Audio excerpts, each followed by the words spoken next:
My name is Scarlett. I'm 23. And if you asked me what I do around the house, the most accurate answer would be everything.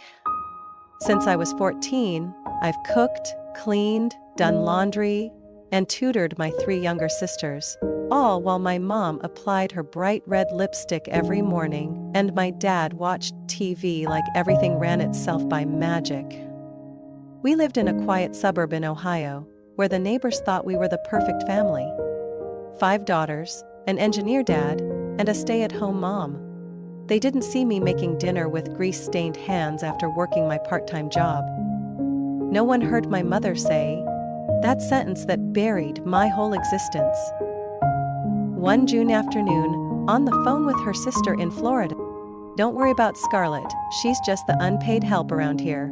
We're all focused on Chloe. She's performing in New York this fall." I was wiping the counter when I heard it. I froze, gripping the towel so tight I could hear the threads tearing. Unpaid help?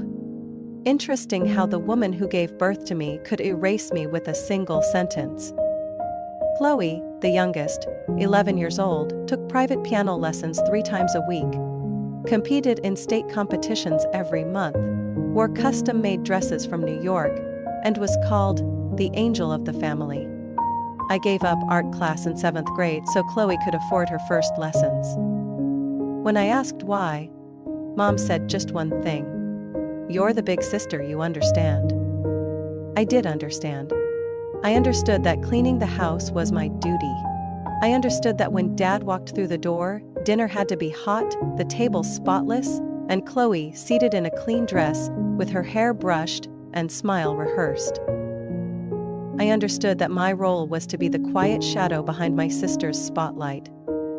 When I said I wanted to go to college, my mother laughed, like I just told her I wanted to be an astronaut. "Be realistic. Who's going to take care of the house if you leave?" So I stayed silent. But I didn't give up. For 2 years, I worked part-time at a gas station and secretly applied to the University of Illinois. Music education. The major I used to dream about back when I played piano, before Mom made me give up my lessons for Chloe. The acceptance letter arrived one afternoon while I was doing laundry. I read it in the bathroom, tears silently streaming down my face. I had done it. I got in. But I couldn't tell anyone. If Mom found out, she'd laugh. If Dad found out, he'd shake his head and go back to his baseball game. And Chloe would cry, like always, if I wasn't there when she needed me.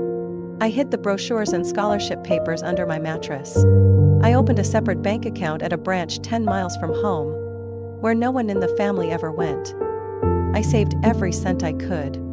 Weekend babysitting money, gas station tips, even Lunar New Year bonuses from the grocery store owner near my old high school. Slow, but steady. And most importantly, no one knew. It wasn't until my mother called me the help, casually, without guilt, that I finally saw it clearly. I didn't have a place in this family. I wasn't a daughter. I wasn't a person. I was an invisible hand, keeping everything running so others could shine. I didn't scream. I didn't cry. I just dried my hands, checked a lasagna in the fridge, and let one quiet sentence float into the air like smoke. Well then, let's see who really needs who. I unlocked my phone once the kids had gone to bed and the house fell into silence. The screen lit up my face in the mirror. A girl with dark circles under her eyes and sunburn that hadn't faded yet. I scrolled through my contacts and stopped at a name I had never dared to call. Beatrice Evans. I had only heard Mom mention her once, during an argument with Dad in the kitchen. I don't want the kids anywhere near that old woman. My mother's been dead to me for years, and I wish she actually was. My grandmother. A woman I'd never met, but who lingered in the background like a family taboo. She had sent me a birthday card when I turned 10, along with a handmade cloth doll. Mom threw it in the trash and said, "Don't ever open anything from that woman again." I fished the doll out later and hid it in the bottom drawer. It's still there, tucked between college brochures I've hidden from my parents for over a year. I texted, "This is Scarlett. If you're Beatrice Evans, then you might be my grandmother.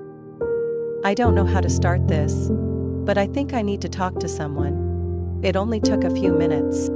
I've been waiting. "Meet me tomorrow? Benson's Cafe, 9 a.m. I wore my old denim shirt, brushed my hair neatly, and left the house while the sky was still pale. Mom thought I had an early shift at the gas station. She didn't even look up when I closed the door. Benson's was one of those tiny cafes with red vinyl booths, a chalkboard menu, and the scent of cinnamon waffles drifting onto the sidewalk. Before I even stepped inside, I saw an elderly woman seated in the corner, holding a magazine, posture straight, silver hair pinned into a bun. Around her wrist was a silver bracelet engraved with one name, Scarlett. I froze. She looked up and smiled.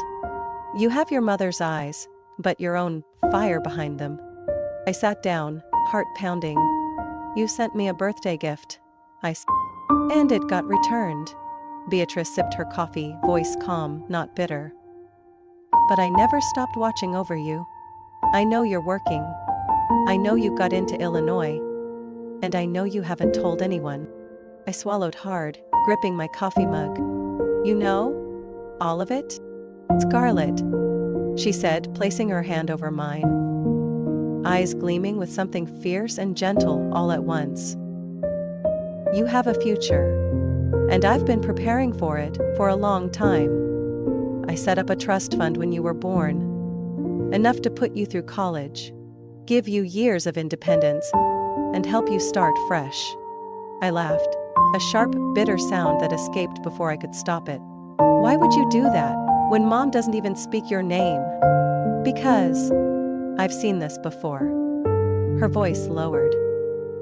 "Your mom had a younger sister, Joelle. She had dreams too, but was forced to give them up to fit the mold your mother believed in. Joelle left and never came back. Your mom blames me for not stopping her, but she's the one who pushed Joelle away." I went still. I had never heard that name in my life. "Scarlett," she continued, "history's repeating itself, and I'm not going to stay silent this time." I nodded slowly, my throat tight. That evening, as I was chopping vegetables in the kitchen, my 17-year-old sister Kayla walked in, eyes sharp with suspicion. "Who'd you meet this morning?" I turned, trying to sound casual. "A friend." "An old friend?" Kayla folded her arms. "You think we don't notice? Chloe said you've been acting weird, and I saw you crying in the bathroom last night. Just tell me the truth." I sighed and set down the knife. "You really want to know? Then sit." I told her, no sugarcoating, no avoiding. I told her everything. About Grandma, about the trust fund, about Joelle, the aunt we were never told existed. Kayla sat frozen. After a long pause, she whispered, "You think Mom would do the same to me if I ditched law school and went into photography instead?" I looked at her. Her eyes, they mirrored the same mix of fear and hope I once saw in mine. I nodded. And Kayla nodded too. We both understood. It was time to tear down the perfect family lie. I knew I couldn't keep it hidden forever, not after the way Kayla looked at me. Part fear, part trust. Not after I realized Chloe wasn't the enemy, but a product of suffocating expectations and toxic pressure. That night, I placed my college acceptance letter in the middle of the dinner table, the very spot where Mom usually laid out the family budget at the end of every month, and sat down to wait. Dad was the first to enter the kitchen. He glanced at the envelope, opened it without a word. His brows furrowed as his eyes scanned the line. "Congratulations, you've been accepted to the University of Illinois." "What is this?" Mom walked in right after, arms full of Chloe's recital dresses. "What's that, Frank?" He handed the letter over. The room turned cold, like someone had opened a freezer door. "I got into college," I said, my voice as sharp as steel. "Music education, starting this fall." Mom didn't look at me. She read the letter carefully, then let out a quiet laugh, the kind that slices like paper. Scarlett, are you serious? Who's going to run the house? Who's going to take Chloe to practice every week? But me, not anymore. Her head snapped up. You don't get to make that kind of decision. This is a family. Everyone sacrifices. I pulled out my phone and hit play. Mom's voice from the day before rang out loud and clear. Don't worry about Scarlett. She's just the unpaid help around here. No one said a word. Mom's face lost its color. Dad clenched his fists. You recorded me? I didn't have to. It was already carved into my memory, I said, staring straight at her. But I figured you should hear yourself for once. I turned to my father. Have you ever asked me what I wanted out of life? Or were you just concerned about whether dinner was hot on time? Watch your mouth, he growled. You're embarrassing this family. This family? I pointed toward the stairs where Kayla and Jody, my 15-year-old sister, stood frozen. This family only lets Chloe live like a human being. Footsteps rushed down the stairs. Chloe appeared in her white recital dress, hair braided perfectly, clutching the railing. You're really leaving? I looked at her, no longer angry, only deeply sad. I have to. Not because I hate you, but because if I stay, I'll disappear completely. Mom sank into a chair, lips pursed. You don't know what you're throwing away. That degree has no future. You're stabbing your family in the back. I'm saving myself. Suddenly, Kayla stepped into the center of the room, voice trembling but firm. If Scarlett's a traitor, then I am too. I'm not going to law school. I want to study photography. I've already submitted my application. Mom whipped around, eyes wild. What did you say? I'm serious. Jody jumped in. And if you threaten to cut my tuition, I'll apply for scholarships. Scarlett taught me how. I was stunned. I'd never shown Jody how to apply. But clearly, she'd been learning, quietly. From every late-night form I filled out, every hushed phone call. Dad slammed his hand on the table. You've all been poisoned. By who? Beatrice? That old woman's back to ruin everything again. I stood up, pulled from my bag the signed confirmation of the trust fund in my name, issued by Beatrice's attorney. I laid it on the table like a ticking bomb. No one ruined anything. She gave me the tools to escape the trap you and Mom built. Chloe spoke suddenly, her voice barely above a whisper. I don't want you to leave. But I know you don't belong here anymore. She looked at me, then at Mom. You never gave me a choice.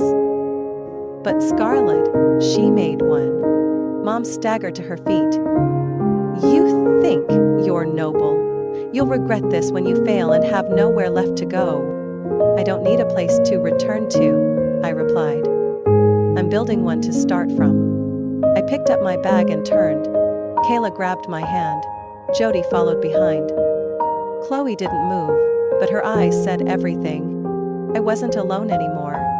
And the real fight had only just begun. 3 months after leaving the house where I once existed as a shadow, I was living in a small dorm room in Urbana, starting my bachelor's in music education at the University of Illinois. Mornings were theory classes. Afternoons I assisted in harmony workshops. Evenings I worked shifts at a cafe near campus. Each day I felt myself moving further from forced obligations and closer to who I actually was. I still kept in touch with Kayla and Jody, late-night calls, when Mom was asleep and couldn't check their phones.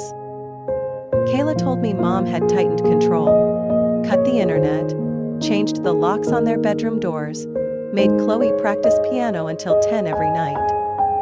Jody was forced to delete her art school applications and follow a strict SAT prep schedule chosen for her. It hurt not being able to take them with me, but I knew it wasn't time yet. I had to build a foundation first, something solid. Chloe's text came on a chilly afternoon, while I was wiping down tables at the cafe. I can't sleep. I listened to the recording of you playing with me last year. I miss you. And I hate piano. My heart clenched. You can hate what you're doing, Chloe. Just don't hate yourself. I hit send and turned off my screen. A week later, Kayla called, voice urgent. Scarlett, they moved Chloe's winter recital up. It's this Saturday. She's panicking. Stop eating. Mom's making her practice day and night. Said she'll cancel her 12th birthday if she messes up. I exhaled, my hands trembling slightly. Kayla lowered her voice. She says she'll only play if you're there. She said she won't perform if the one person who understands her isn't in the audience. I hadn't planned to return to that town, but this time, I wasn't coming back to bow my head.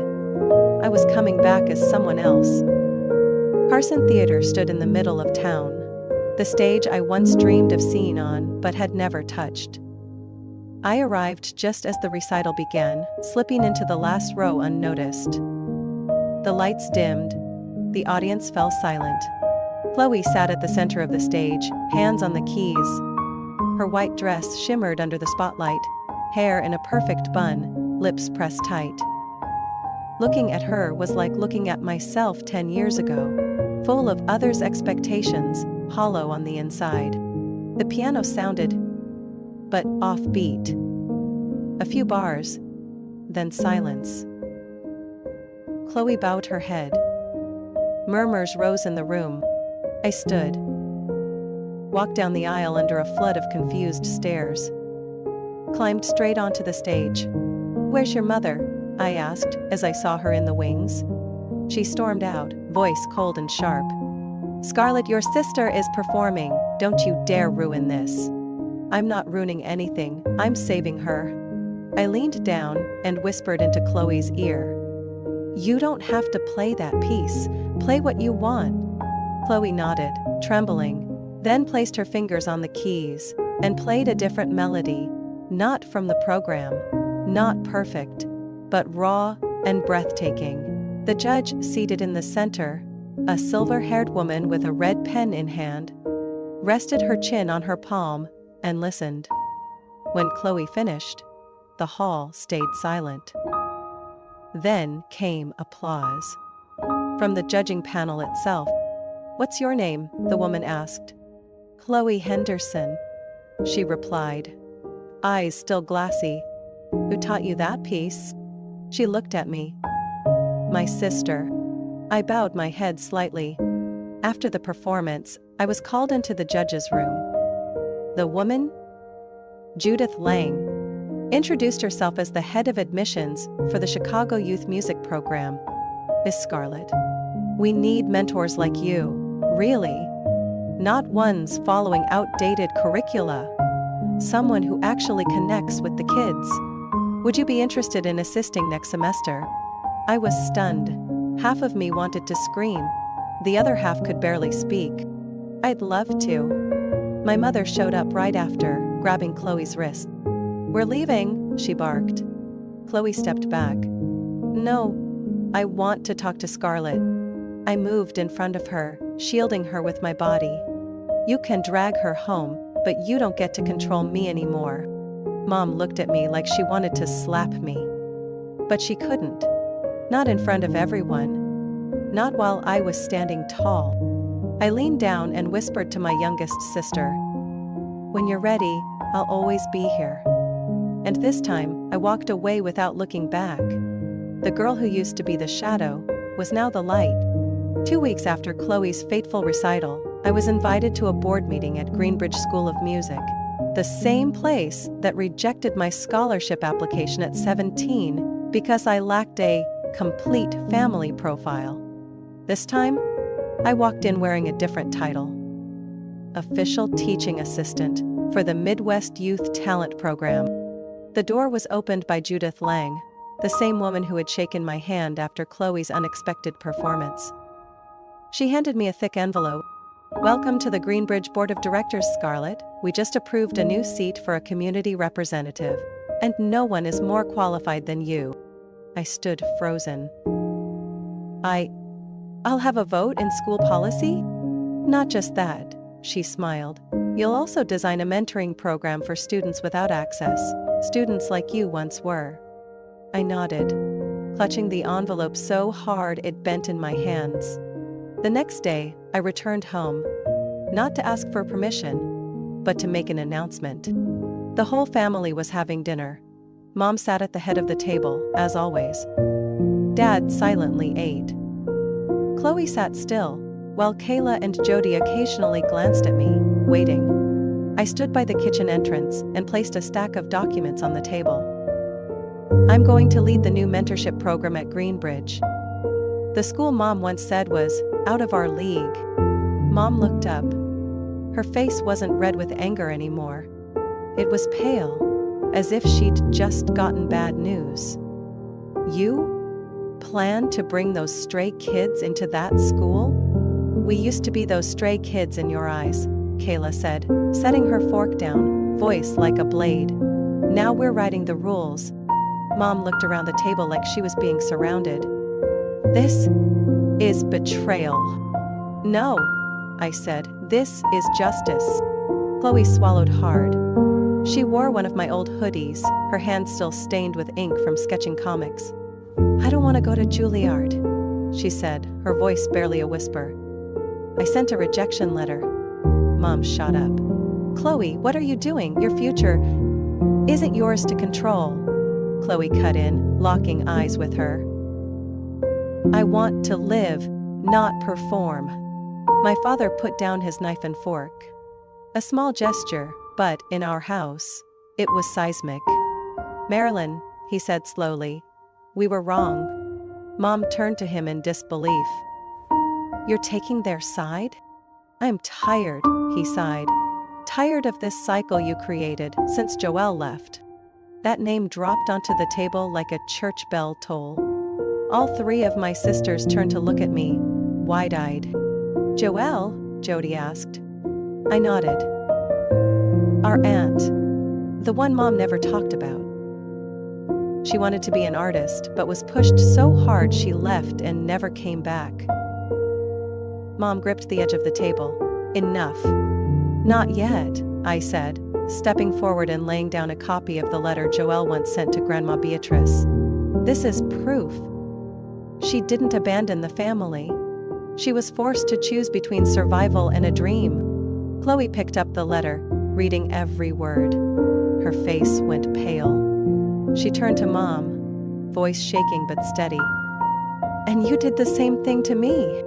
Marilyn Henderson, who once ruled this family with silence and orders, collapsed into her chair like her spine had given out. You don't understand, she whispered. I just wanted you all to have secure futures. No, I replied. You wanted us to follow a script you wrote, and if anyone stepped off script, you erased them. Dad stood up, grabbed his coat.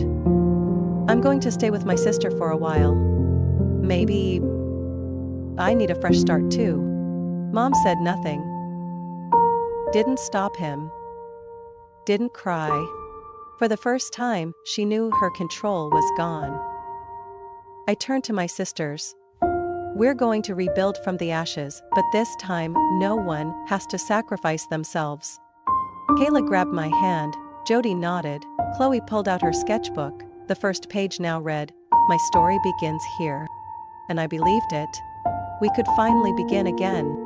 No more her, no more rules, no more fear. Just freedom. And choice. I got the call from Beatrice's lawyer on a gloomy March morning, just as I was revising the recruitment plan for Greenbridge's youth music mentorship program.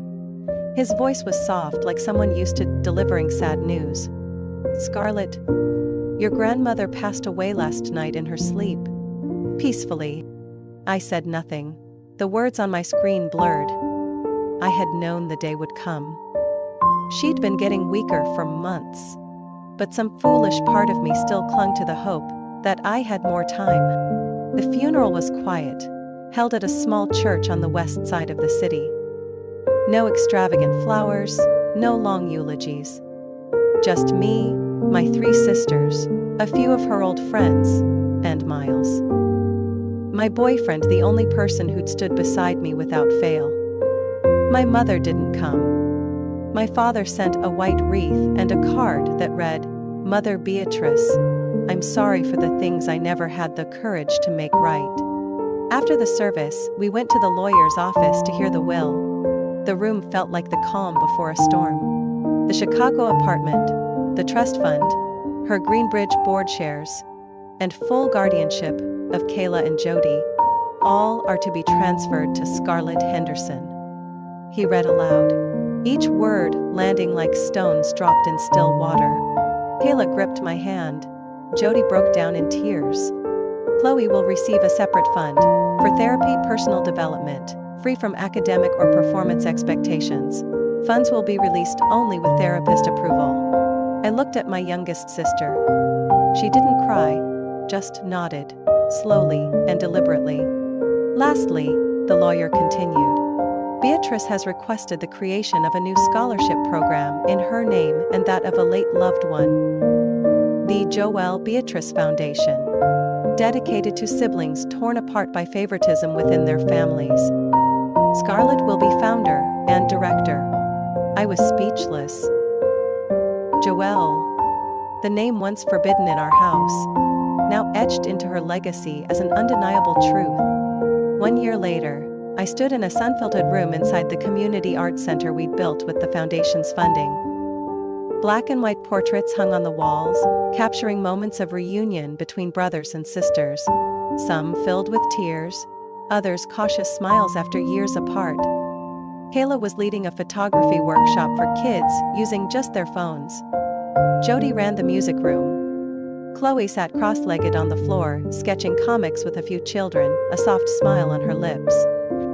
Miles walked over and handed me a fresh stack of applications. Over 70 this round, he said. And most of these families had no idea they were raising children in a system of silent inequality. I flipped through the forms, reading stories that felt all too familiar. The older sibling always praised, the younger constantly compared. The firstborn who gave up everything for the more promising youngest. Kids assigned roles before they even knew who they were. I keep wondering, I whispered. If Grandma were alive to see this, what would she say? Miles looked at me, eyes gentle. She'd say, Scarlett, you've finally done what 2 generations before you couldn't. That evening, I received a message from my mother. The first one in 2 years. I know you probably don't want to hear from me. I'm living in Cleveland now, alone. I've started seeing a therapist. If you're willing, I'd like to visit the center, not to interfere, just to see what you've built. I set the phone down. I didn't feel joy. I didn't feel anger. Just stillness. I thought of Chloe's eyes when she first read Joelle's letter. Jody's first real laugh after performing her own music. Kayla, once shaking as she said she wanted to study photography, now confidently leading her own class. I picked the phone back up and typed one simple line. Friday, 2 p.m. Don't come alone. Bring the mother I've never met. And I hit send. Legacy isn't about money. It's the chance to rewrite what love means after it's been twisted too long. I was once the unpaid help. Now I'm the one rewriting the rules. And no one can erase me from the family story ever again. One late spring morning, I woke to the soft strumming of guitar strings drifting in from the back porch. Not piano. No rigid etudes anymore. Just slow, clumsy, honest acoustic chords. I stepped outside and saw Chloe sitting on Grandma Beatrice's old wooden chair, cradling a small dark wood guitar.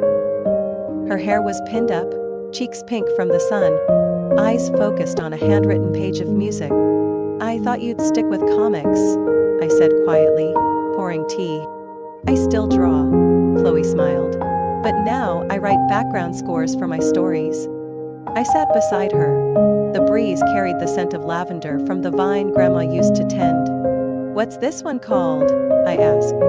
Chloe glanced over, then back at her page. Starting from nothing.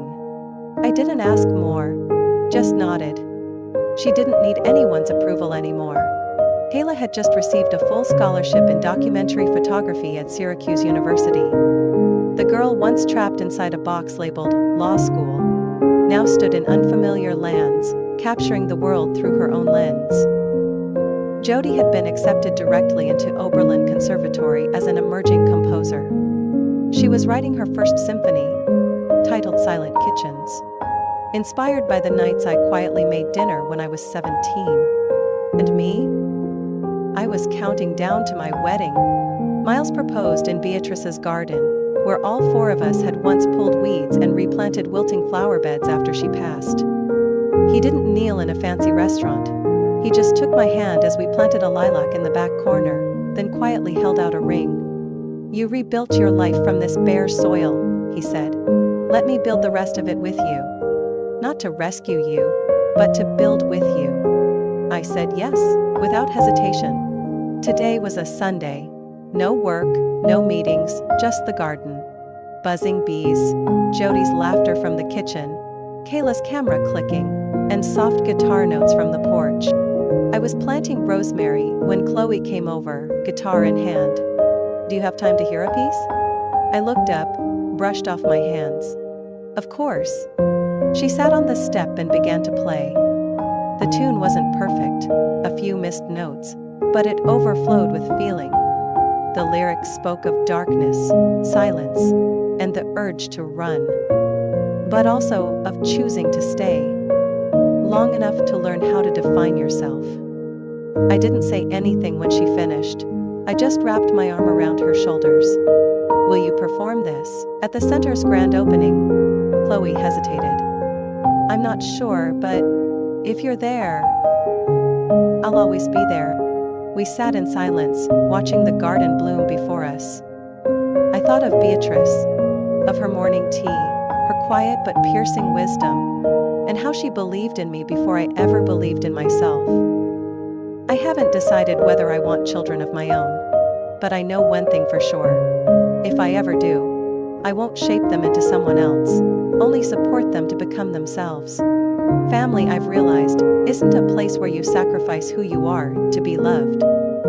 It's where you're free to be you, without comparison, without erasure. I stood up, brushed the dirt from my skirt, and walked back toward the house. Behind me, Chloe called out, "Scarlett?" I turned. "Thank you for not staying silent forever." I smiled. "And thank you for speaking up when it mattered." In that garden, among new sprouts, imperfect melodies, and just bloomed dreams, I knew our story wasn't ending. It was just beginning, in truth, in freedom, and in love, without conditions. Scarlett's story reminds us that sometimes, family isn't where we're unconditionally loved. It's where we first learn to love ourselves. When favoritism, control, and expectations become the unspoken rules of a household, silence is no longer a safe option. Scarlett had the courage to break the mold and redefine family through choice, resilience, and love, without demands. Her journey isn't just one of personal healing, it's a legacy of strength for the generations to come.